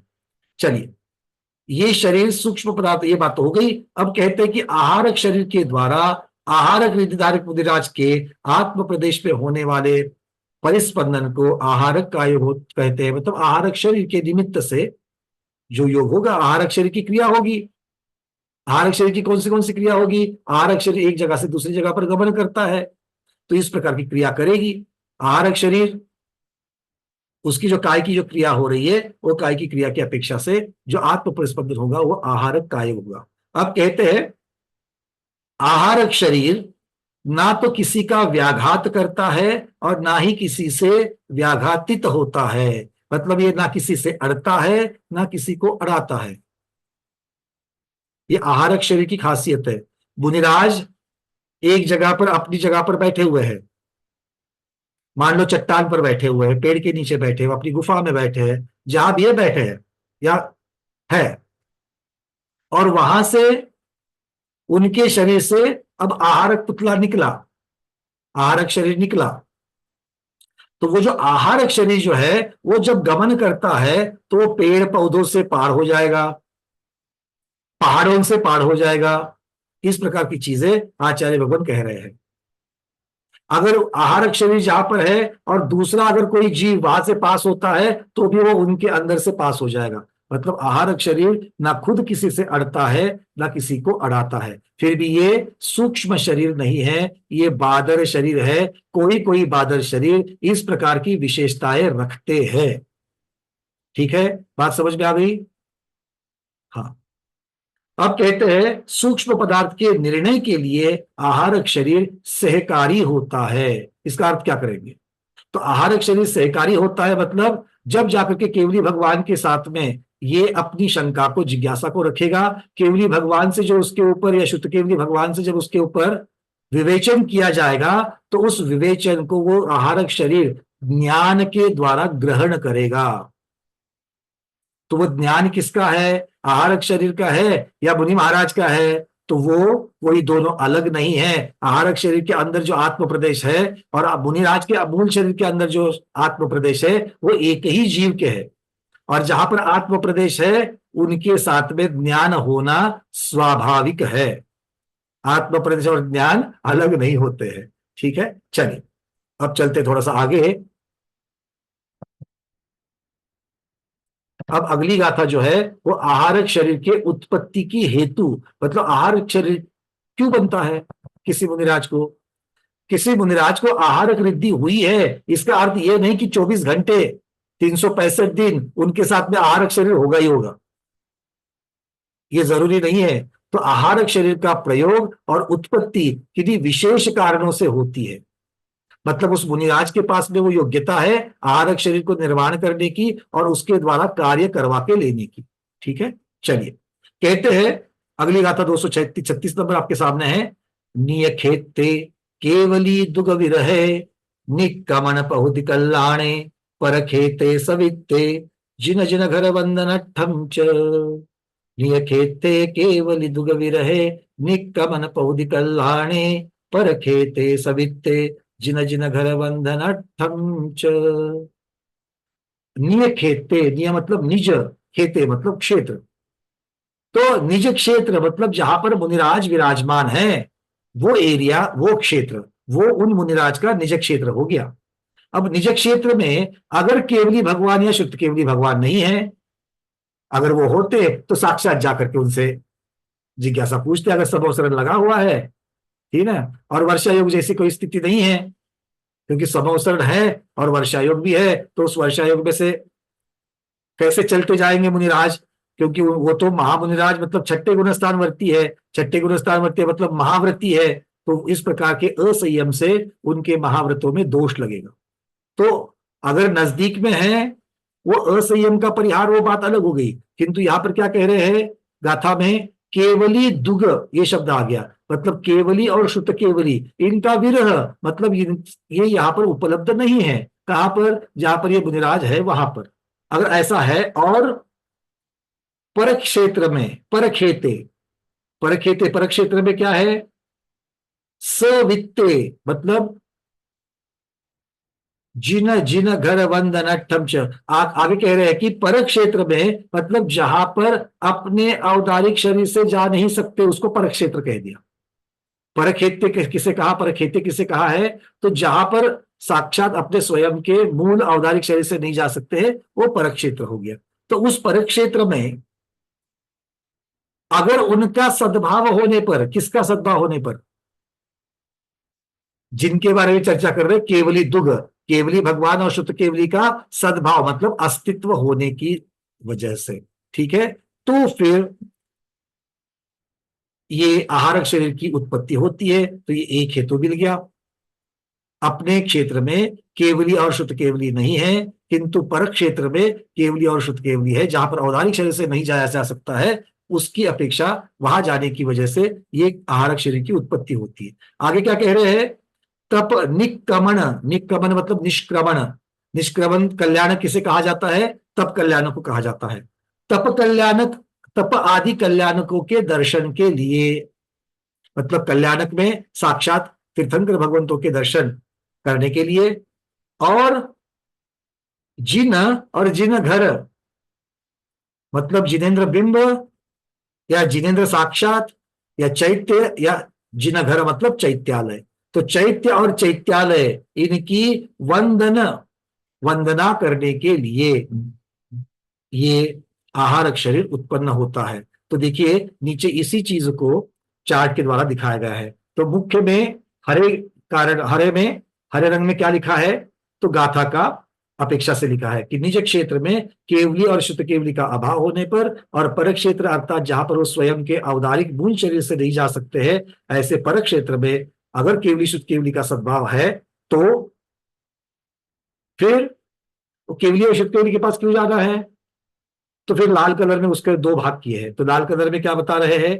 उपलब्ध आगम में द्रव्य पर्याय प्रमाणों की कमतरता होने के कारण, मतलब उनके पास जितना श्रुत उपलब्ध है, उस श्रुत में जो जानकारी उपलब्ध है, वो जानकारी अगर उनकी जिज्ञासा का समाधान करने के लिए वहां पर उतनी अवेलेबल नहीं है, उसकी कमतरता है, तो और इसलिए उसके सूक्ष्म अर्थ को ग्रहण नहीं किया जा रहा है, इसलिए सूक्ष्म अर्थ को ग्रहण करने के हेतु भी ये आहारक शरीर निकल जाएगा और केवली शुद्ध केवली के पास जाएंगे। दूसरा, उपलब्ध आगम में द्रव्य पर्याय प्रमाणों की कमतरता होने से तत्व संबंधी संदेह, मतलब जो उपलब्ध आगम उनके पास जो है, ये आगम किसी भी प्रकार से हो सकता है। परंपरा से आया हुआ मुखोद्गत जो गाथाएं, श्लोक आदि उनके पास जो द्रव्य श्रुत पहुंचा है, वो द्रव्य श्रुत की अपेक्षा से, या फिर भुजपत्र, ताड़पत्र, किताबें, ग्रंथ इनकी अपेक्षा से। अगर जो उपलब्ध आगम है उसमें कोई चीज लिखी ही नहीं है, या वो उपलब्ध नहीं है, या फिर दूसरा लिखी तो है किंतु उसके बारे में ज्यादा प्रमाण और उदाहरण ना होने की वजह से उसके बारे में संभ्रम है। किसको संभ्रम है? उन मुनिराज को संभ्रम है, जानने की अपेक्षा से उनको संभ्रम है। तो ये दो हेतु हो गए केवली शुद्ध केवली के पास जाने के लिए। और क्या कहते हैं? जल, स्थल, आकाश सूक्ष्म जीवों से व्याप्त होकर असंयम की बहुलता होने से। अब एक बार प्रश्न उठा, किसी स्वाध्यायी ने पूछा कि भैया आप तो कहते कि भाई वर्षा योग है और वर्षा योग में चल करके नहीं जा सकते महाराज जी। भाई चलकर नहीं जा सकते क्यों? क्योंकि जीवों की हिंसा होगी और महाव्रत में दोष लगेगा। बट वो तो आकाशगामिनी आदि जो विद्याएं होती है, रिद्धियां होती है मुनिराज की, उसके साथ भी तो जा सकते हैं। ये है तो आहारक रिद्धि वाली महाराज, तो आहारक रिद्धि की जगह पर दूसरे रिद्धि का प्रयोग करके चले जावे। तो यहां पर कह रहे हैं कि आकाश से जाते हुए भी जो सूक्ष्म जीव है, तो या तो जल से जावे, स्थल से जावे, या फिर आकाश मार्ग से जावे, कहीं से भी जाओ तो वहां पर जो जीव है, अब यहां पर सूक्ष्म जीव मतलब छोटे जीव ऐसे समझना, क्योंकि साक्षात जो सूक्ष्म नाम कर्म का उदय जिनका है उनको, वो सूक्ष्म जीवों की यहां पर चर्चा नहीं, वो तो किसी से भी आहत नहीं होंगे। तो ये कह रहे कि जो छोटे जीव है उन छोटे जीवों की वहां पर हिंसा विराधना हो जाएगी, तो संयम बरत नहीं पाएगा, असंयम हो जाएगा। उस असंयम को त्यागने हेतु, असंयम का परिहार करने हेतु आहारक शरीर के द्वारा केवली शुद्ध केवली तक जाते हैं। क्यों? आहारक शरीर से जल के द्वारा, स्थल के द्वारा या आकाश के द्वारा जाने पर भी किसी भी जीव को वो व्याघात नहीं पहुंचाते, हिंसा विराधना नहीं होता है उस शरीर से। इसलिए आकाशगामिनी या आदि बाकी जो विद्याएं है या जो रिद्धियां है उनकी जगह पर ये आहारक रिद्धि का ही प्रयोग करेंगे। दूसरा, श्रुत अवधि ज्ञान से या देवों के आगमन के विचार से परक क्षेत्र में हो रहे कल्याणक को जानकर, परक क्षेत्र मतलब कौन सा क्षेत्र है? जहां पर अपने अवतारिक मूल शरीर से नहीं जा सकते, ऐसे जगह पर कोई भगवंतों का, तीर्थंकर भगवंतों का कल्याणक हो रहा है और वहां पर इनको जाना है, तब आदि कल्याणक का दर्शन करने हेतु जाना है। और ये कल्याणक हो रही है किनके द्वारा पता चल रहा है? तो कहते कि श्रुत के द्वारा, अवधि ज्ञान के द्वारा। अब श्रुत ज्ञान के द्वारा मतलब कैसे जानेंगे? अवधि ज्ञान से तो समझ सकते हैं कि भैया कहाँ कल्याणक हो रहा है, ये जान सकते हैं किंतु श्रुत ज्ञान से कैसे जानेंगे? श्रुत ज्ञान से कैसे जानेंगे? निमित्त ज्ञान से। जो लक्षण 8 प्रकार का जो निमित्त ज्ञान कहा गया है, वो 8 प्रकार के निमित्त ज्ञान श्रुत ज्ञान के अंतर्गत ही आते हैं। तो इसीलिए श्रुत ज्ञान यहां शब्द यहां लगा दिया कि भाई निमित्तों को देख करके भी मुनिराज अंदाजा लगा सकते कि यहां पर अब तीर्थंकर भगवंतों के कल्याणक हो रहे हैं। कैसे? कैसा निमित्त देखेंगे? जहां पर सुभिक्षता हो रही है, जो ऋतु के फल उगने नहीं है, अब ऋतु नहीं है, वो भी फल फूल दिख रहे हैं, भूमि निष्कंटक हो रही है। ऐसे सब निमित्तों को देख करके मुनिराज जान सकते। कैसे जाना? श्रुत ज्ञान से जाना। या फिर अवधि ज्ञानी है तो अवधि ज्ञान से भी जान सकते हैं। तो ये 2 प्रकार के ज्ञानों से ये जान सकते हैं। या फिर देवों का आगमन देख सकते हैं कि भाई देवों का आगमन हो रहा है, तो देवों के आगमन से भी जान सकते हैं कि यहाँ पर किसी तीर्थंकर भगवंतों का कल्याणक हो रहा है। तो इस प्रकार से तप आदि कल्याणक के दर्शन हेतु, अथवा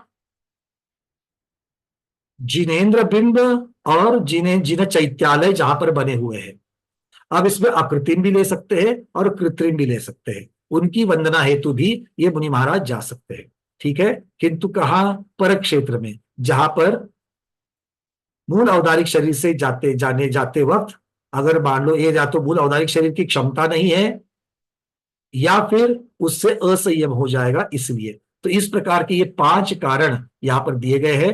ध्यान से देखना 5 कारणों को, जिन 5 कारणों की वजह से आहारक शरीर की उत्पत्ति होती है। बिना कारण आहारक शरीर की उत्पत्ति नहीं होती है, आहारक रिद्धि प्राप्त हुए तो भी नहीं। ठीक है ना, बात हो गई। चलिए, तो 5 फिर से हम दोहराते हैं। उपलब्ध आगम में जो द्रव्य पर्याय की आदि की अपेक्षा से जो प्रमाण है, अगर वो उपलब्ध ना हो या फिर जो उपलब्ध है उनमें संदेह हो रहा है, मुनिराज को क्लैरिफिकेशन नहीं मिल रहा है, तो ये 2 कारण हो गए। असंयम का परिहार करने के लिए, क्योंकि जल स्थल आकाश से अगर जाएंगे केवली शुद्ध केवली के पास तो हिंसा निरादरा जीवों की हो जाएगी, इसलिए उस असंयम को त्यागने के लिए और संयम को बरकरार रखने के लिए और शुद्ध ज्ञान से अर्थात निमित्त ज्ञान से या अवधि ज्ञान से जानकर या देवों के आगमन आदि को देख करके जहां पर तीर्थंकर भगवंतों के कल्याणक आदि हो रहे हैं उनको देखने हेतु, उसका दर्शन करने हेतु, या जिन चैत्य और जिन चैत्यालय इनके दर्शन करने हेतु ये आहारक शरीर की उत्पत्ति होती है। ठीक है, चलिए अब चलते आगे। अब थोड़ा आहारक शरीर के उत्पत्ति के बारे में कह रहे हैं। क्या क्या कह रहे हैं देख लेते टेक्स्ट में, क्योंकि हमने बहुत सारी बातें तो अभी बता ही दी, हो सकता है कि दोनों चीजें एक ही हो। पंकज, हाँ चार्शी, यहाँ परिक्षेत्र स्वक्षेत्र, परिक्षेत्र से क्या भरत क्षेत्र में जो केवली श्रुत केवली है वहीं तक ये आहारक शरीर जाता है? क्या जम्बूद्वीप तक जाता है? क्या अढ़ाई द्वीप तक जाता है? माने परिक्षेत्र माने कहाँ तक अपन समझना।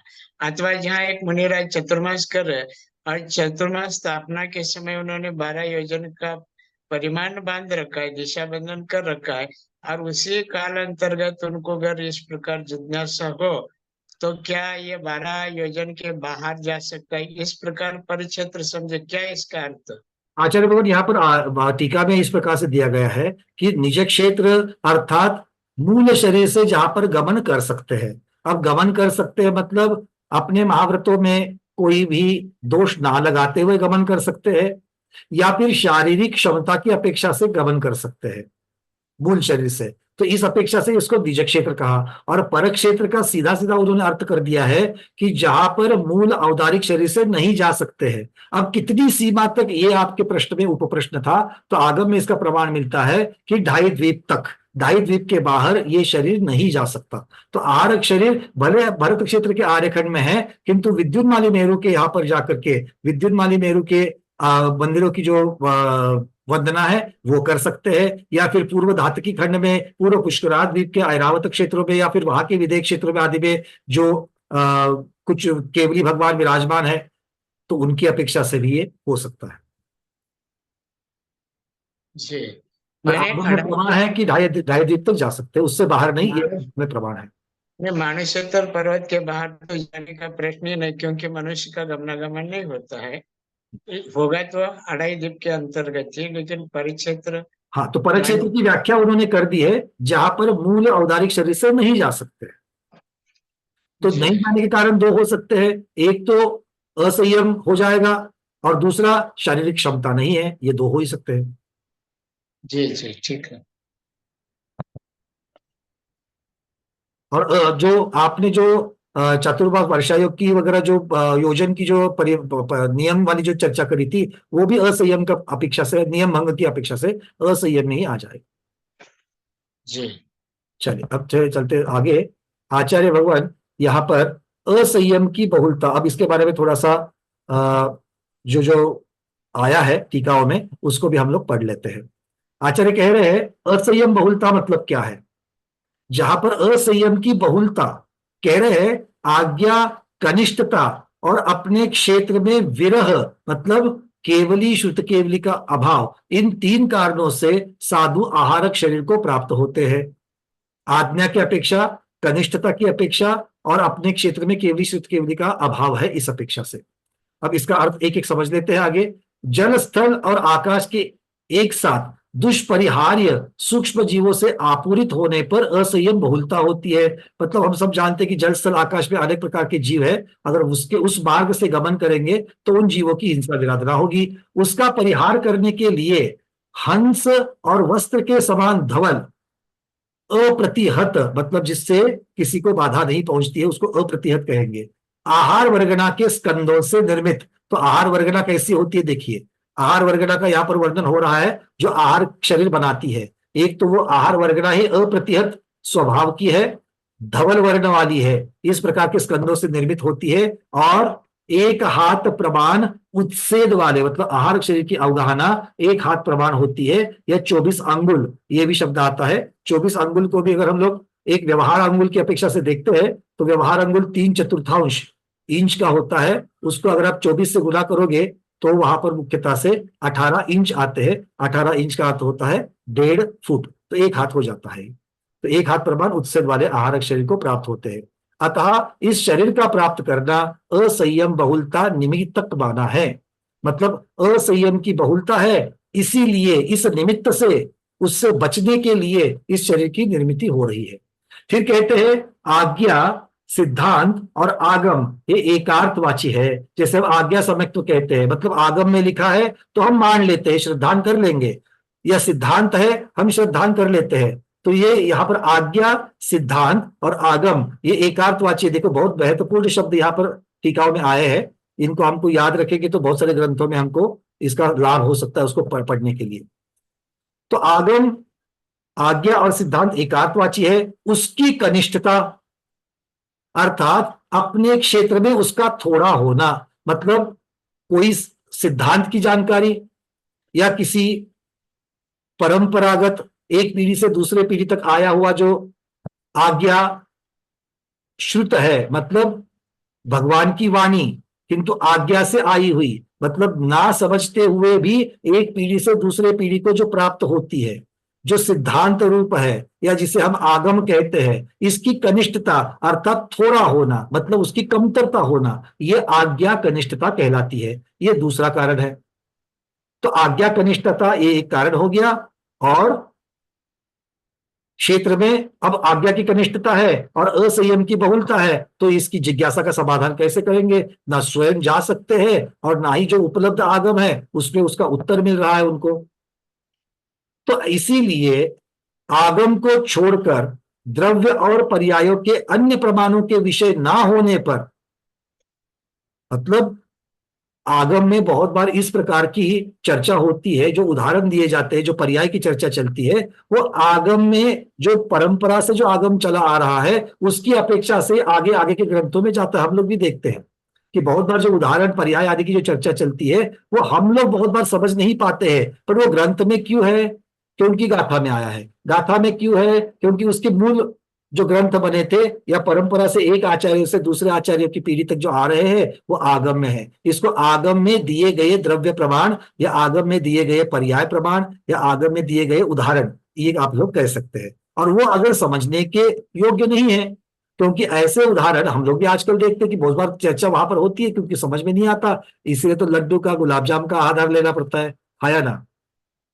तो प्रत्येक पीढ़ी को या आगे जैसे समय में बढ़ते हैं वैसे उदाहरण अलग अलग क्षेत्र की अपेक्षा, काल की अपेक्षा ये बदल जाते हैं।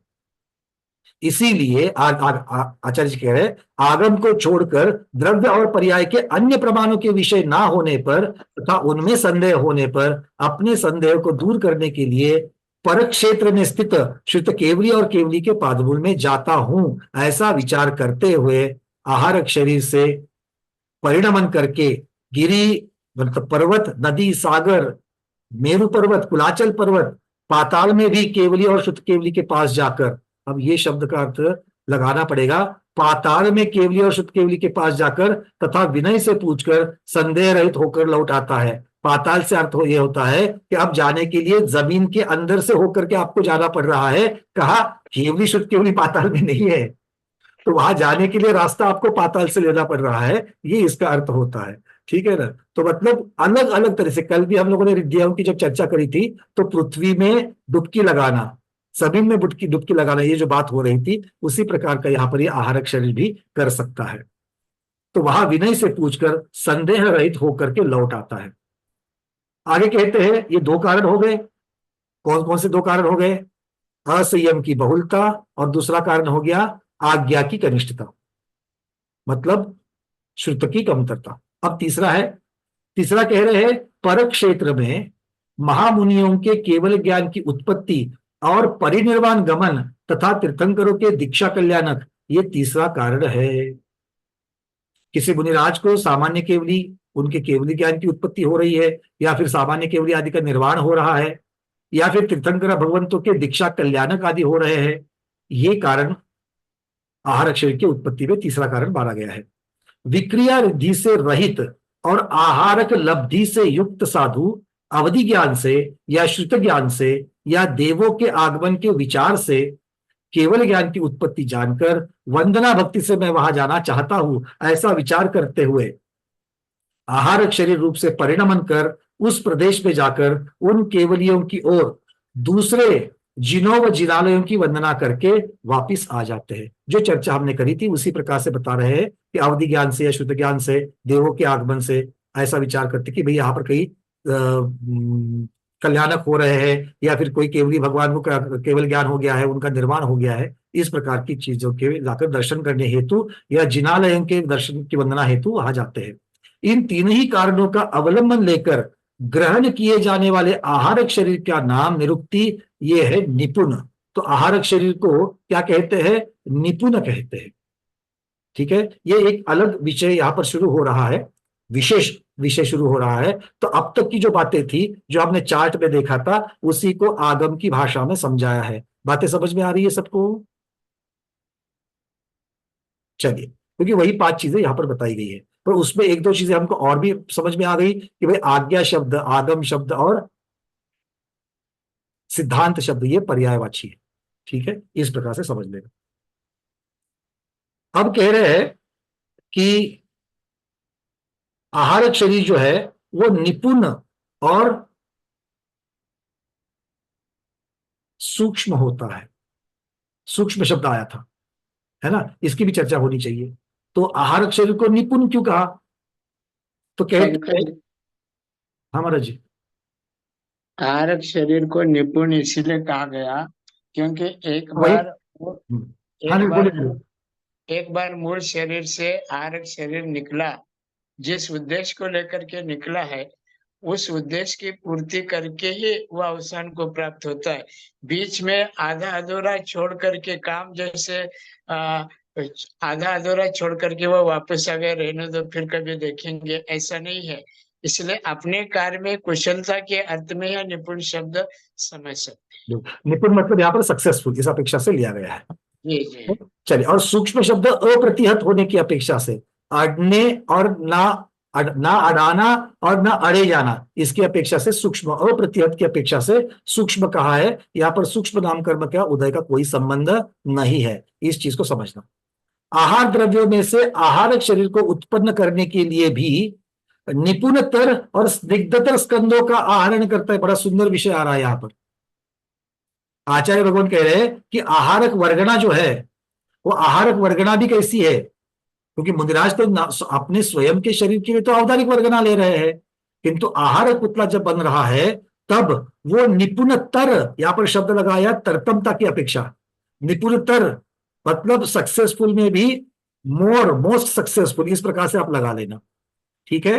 तो ज्यादा की अपेक्षा से डिग्री ज्यादा है, और स्निग्धतर, स्निग्धता की अपेक्षा से ज्यादा स्निग्धतर, ऐसे स्कंधों का, ऐसे वर्गनाओं का आहरण करता है, मतलब ग्रहण करता है, इसीलिए वो आहारक कहलाता है, ठीक है। अब इन्हीं चीजों को चार्ट में भी बताया गया है, और आहारक शरीर का स्वरूप कैसा होता है इसके बारे में आगे चर्चा 237 नंबर में आ रही है। 237 नंबर की जो गाथा है वहां से आहारक शरीर जो है वो कैसा होता है ये आता है, किंतु समय पूर्ण हो चुका है तो मैं आगे का विषय नहीं लूंगा। अब तक के जितना अब तक की चर्चा हुई है उसमें अगर कोई जिज्ञासा है तो उसके ऊपर हम चर्चा करेंगे। निर्मला दीदी आपने हैंड रेज किया है, बोलिए। नमस्ते महाराज जी, वंदना भैया जी। पहली बात तो ये कि 2-3 प्रश्न है, ये आहारक शरीर बाय बर्थ मिलता है या समय के अकॉर्डिंग बनता है? बाय बर्थ नहीं मिलेगा, क्योंकि बाय बर्थ कोई भी मुनिराज नहीं होता है। नहीं नहीं, जैसे तीर्थंकर प्रकृति अपने को मतलब वो लेकर आते हैं और वैसी व्यवस्थाएं मिलती हैं, तो ऐसा ही आहारक शरीर वाले जो मुनिराज हैं वो भी मतलब अपनी इतनी विशेषताओं को लेकर के तो जन्म लेते होंगे। सबसे पहली बात, कोई भी सामान्य मनुष्य जो है, जो दीक्षा ले रहा है, संयम को प्राप्त करके छठे गुणस्थान को प्राप्त कर रहा है, और छठा गुणस्थान का अर्थ सिर्फ क्रिया की अपेक्षा से, द्रव्य क्रिया की अपेक्षा से नहीं है, भाव क्रिया की अपेक्षा से भी है। मतलब उस प्रकार का संयम, और उन संयम के लिए लगने वाली समिति, गुप्ती, महाव्रत, इनकी अपेक्षा से उनका पालन भी हो रहा है। और ऐसे मुनिराज जब तपस्या करते हैं, विशेष प्रकार का तप करते हैं, तब इनके रिद्धि प्रकट होती है, और एक प्रकार की रिद्धि है आहारक रिद्धि। तो ये आहारक रिद्धि सभी मुनिराजों को प्रकट नहीं होती है, किन्हीं किन्हीं मुनिराजों को प्रकट होती है, क्योंकि रिद्धियां भी अलग अलग प्रकार की होती है। उसमें से आहारक रिद्धि किन्हीं मुनिराज को होती है, और जिन मुनिराज को ये रिद्धि प्रकट हुई है उन मुनिराज को ही आहारक का पुतला या आहारक शरीर निर्माण होगा। और वो भी कब होगा, तो इन 5 में से कोई कारण मिल जावे तो फिर उस कारण की पूर्ति करने के लिए वो शरीर का वहां पर निर्माण हो जाएगा। दूसरा प्रश्न भी है जी, कि आहारक शरीर जब केवल ज्ञानी के समक्ष जाएगा तो वो पुतले के रूप में रहेगा या औदारिक द्रव्य के रूप में आ जाएगा? उसे कहने के लिए पुतला कहा गया है, किंतु ये आकार किस प्रकार का लेकर के जाएगा, मनुष्य का ही आकार लेकर के जाएगा वहां। एक छोटा सा और है कि जब वो मुनिराज आहारक शरीर के उत्पन्न होता है तो वो तद्भव मोक्षगामी होते हैं, उन्हीं को होता है क्या? ये जरूरी नहीं है, ये कोई नियम नहीं है, हो भी सकते नहीं भी हो सकते, क्योंकि मोक्षगामी होने के लिए, मोक्ष होने के लिए बहुत सारी और भी पात्रताओं की जरूरत है, ठीक है। क्योंकि वज्र वृषभ नारा सहन होना ये शरीर की अपेक्षा एक मूल योग्यता है। तो ये तो वैसे भी चतुर्थ काल में ही हो रहा है ना, तो वहां संगठन तो हो सकता है ना, क्योंकि पंचम काल में तो हो ही नहीं रहा। देखो, चतुर्थ काल में भी अगर हो रहा है तो सबके वज्र वृषभ नारा सहन नहीं होता, और सबके जिनके वज्र वृषभ नारा सहन होता है उसको उसी भाव से मोक्ष मिल जावे, ये भी नियम नहीं है ना। तो इसीलिए इसको नियम नहीं बना सकते हैं। चलिए अरविंद जी। नमस्ते महाराज, वंदना भैया जी। ये लास्ट बट 2 सेंटर हैं, जैसे स्निग्ध अर्थात धवल, सुगंध, सुष्ठु और सुंदर, ये युक्त कथन का तात्पर्य, मतलब सुष्ठु और स्निग्ध अर्थात धवल ऐसा लिखा, जो इसका थोड़ा देखो, स्निग्ध, स्निग्धता का अर्थ क्या लिया है यहाँ पर, जो स्निग्धतर होता है आहार वर्गना स्कंद, उनकी अपेक्षा से यहाँ पर कह रहे हैं। तो स्निग्ध का अर्थ क्या कर लिया है, तो धवल, वर्ण की अपेक्षा धवल होगा, गंध की अपेक्षा सुगंध लेगा। सुष्ठु का अर्थ होता है सौष्ठव, मतलब मनोहारी आकार की अपेक्षा से कह रहे हैं, उसे सौष्ठव कहते हैं। सुष्ठु शब्द का अर्थ वो हो जाता है। और सुंदर, सुंदर बराबर सुंदरता की अपेक्षा, तो ये मतलब एक आकार की अपेक्षा से वर्णन है, एक सुंदरता की अपेक्षा से वर्णन है, एक गंध की अपेक्षा से वर्णन है, और एक वर्ण की अपेक्षा से वर्णन है, ठीक है। चलिए, तो ये गुण उसमें बताए गए अलग अलग प्रकार के। अगला प्रश्न वनिता दीदी आपका। वंदना भैया जी, भैया जी, क्या आहारक शरीर का पुतला निकल रहा है, उस समय अगर महाराज जी का मरण होता है तो क्या पुतला पूरी ये शंका चर्चा बाद समाधान में, ये चर्चा बाद में, जब विषय आएगा इसकी जरूर चर्चा करेंगे, आज नहीं। भैया क्या बुद्धिपूर्वक निकलता है आहारक पुतला? बुद्धिपूर्वक का अर्थ यहाँ पर है कि जब उनकी ये भावना होती है कि मैं वहां पर जाना चाहता हूं, मुझे अभी भी कहा ना, मैं वंदना करना चाहता हूं या मुझे वंदना करनी है, तो इस प्रकार की भावना होना, ये भावना बुद्धिपूर्वक ही तो होगी। और भाषा पर्याप्ति आहारक पुतले और में होती संगी जीव के भाव बुद्धिपूर्वक होते हैं, ये भी कथन है आगम का। और भाषा पर्याप्ति होती है आहारक पुतले में भैया जी? अब इसकी चर्चा सोचने वाली है, भजनी है, ये भी आगे आएगी, क्योंकि यहाँ पर सारा का सारा वर्णन काय की अपेक्षा चल रहा है, काय योग की अपेक्षा से चल रहा है। तो हमारे पढ़ने में आहारक काय योग, इसके साथ में वचन योग और मनोयोग की अपेक्षा से उसमें कोई भी दोनों का परिस्पंदन, मतलब दोनों का मिलाप करके कहीं पर वर्णन पढ़ने में नहीं आया है। तो इसके बारे में और सखोल स्वाध्याय की आवश्यकता है, क्या कहीं पर और आया है, या फिर आचार्य श्री इसके बारे में अगर कोई या और कोई स्वाध्याय जिनको इसके बारे में पता है तो वो भी उसमें एडिशन कर सकते हैं। और कुंद आचार्य ऐसा हमारे मन में बहुत दिनों से है। कुंद आचार्य जब विद्या क्षेत्र वो औदारिक शरीर से गए थे कि आहारक वर्ग? नहीं, वो औदारिक से गए थे, वो दूसरे देवों की सहायता से गए थे। धन्यवाद भैया जी। ठीक, अंजू दीदी। भैया जी, अभी जो प्रश्न आया था कि आहारक बाय बर्थ होता है क्या, आहारक का ये शरीर, मतलब ये अगर सत्ता में पड़ा हुआ है तो ये बंध तो 8वें गुण स्थान में होता है भैया जी, और उदय होता है 6ठे गुण स्थान में, इस अपेक्षा से कह सकते हैं हम? बहुत सुंदर, ये भी चर्चा आगे आएगी, क्योंकि एक ऐसी प्रकृति है जिसका बंध तो ऊपर वाले गुणस्थानों में होता है और इसका उदय नीचे वाले गुणस्थान में हो जाता है। तो कोई बात नहीं, ये तो पहले बांधी हुई है और अब उदय में आ रही है, तो भी हो सकता है, पर बांधने के लिए तो करना ही पड़ रहा है। जी भैया जी, है ना भैया जी। और एक और जो आहारक बता रहे ना दीदी कि योग कौन सा होता है, तो आहारक शरीर में सिर्फ आहारक ही योग होगा, आहारक का योग अभी नहीं तो बनेगा सारा का इसके सारा अलावा? एकदम कायोग की अपेक्षा से चल रहा है। इस शरीर के साथ में, जैसे औदारिक शरीर के साथ में जब उन्होंने मनोयोग और वचन योग की चर्चा करी थी, तो वहां पर कौन से भी शरीर की अपेक्षा, मतलब देव की अपेक्षा, नारकी की अपेक्षा, मनुष्य की अपेक्षा से नहीं करी थी। तो काय कोई भी हो, जिसके पास मन है वो वाला जीव, जिसके पास वचन है, 2 इंद्रिय से लेकर आगे वाले सारे, उनकी अपेक्षा से वचन योग की चर्चा करी उन्होंने, है ना। तो यहां पर सिर्फ अकेले काय योग की चर्चा चल रही है, काय योग और बाकी के योगों को मिक्स करके चर्चा नहीं हो रही है, और ऐसा भी नहीं है। पंकज, अंजू, हाँ जी महाराज जी।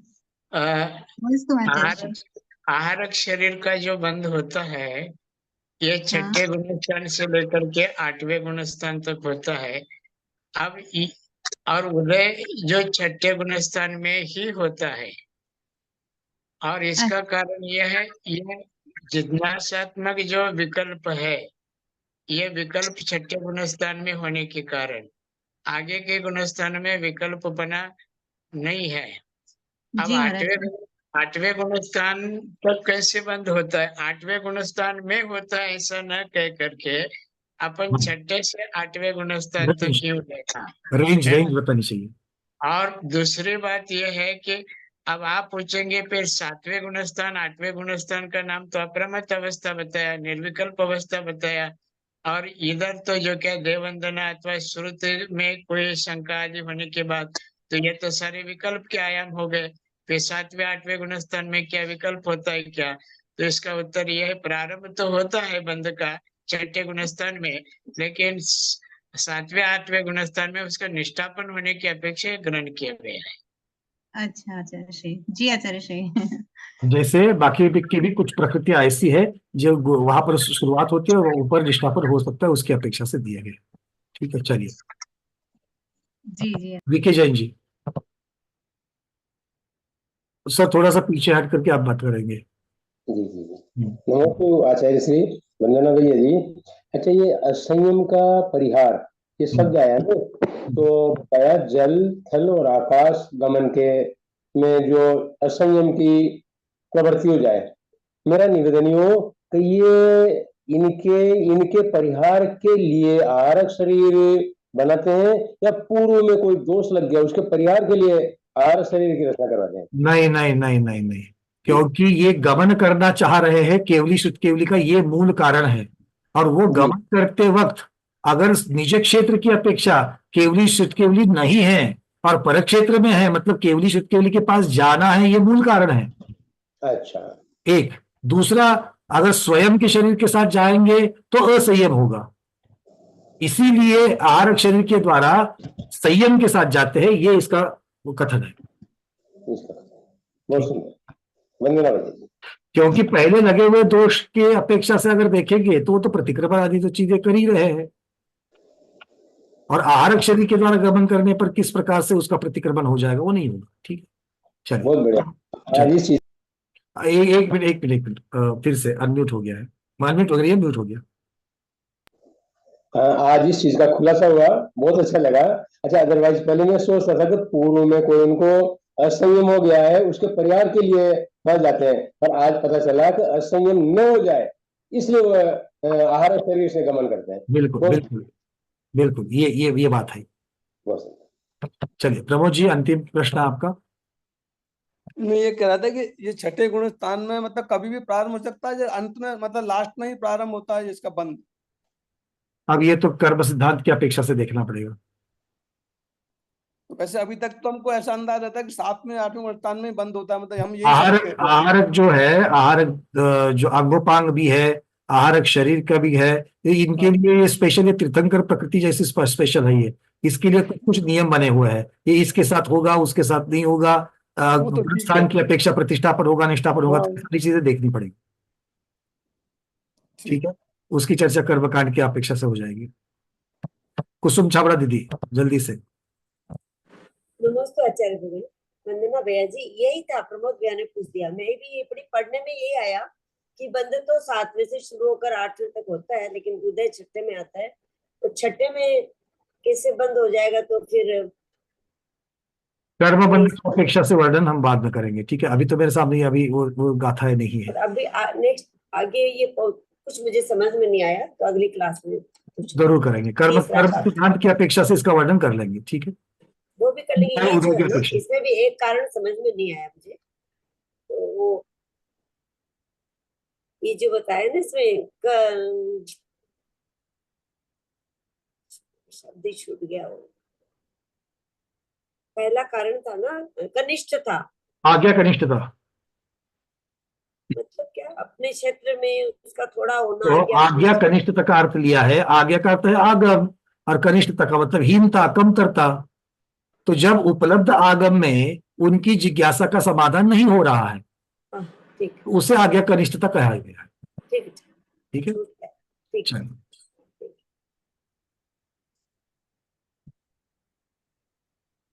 चलिए, आज के स्वाध्याय में इतना ही रखते हैं। आज के स्वाध्याय को गुरुओं के श्री चरणों में बारंबार नमोस्तु वंदामि इच्छाकार करते हुए यहीं पर समापन करते हैं। जैनम जयतु शासनम, जैनम जयतु शासनम, जैनम जयतु शासनम।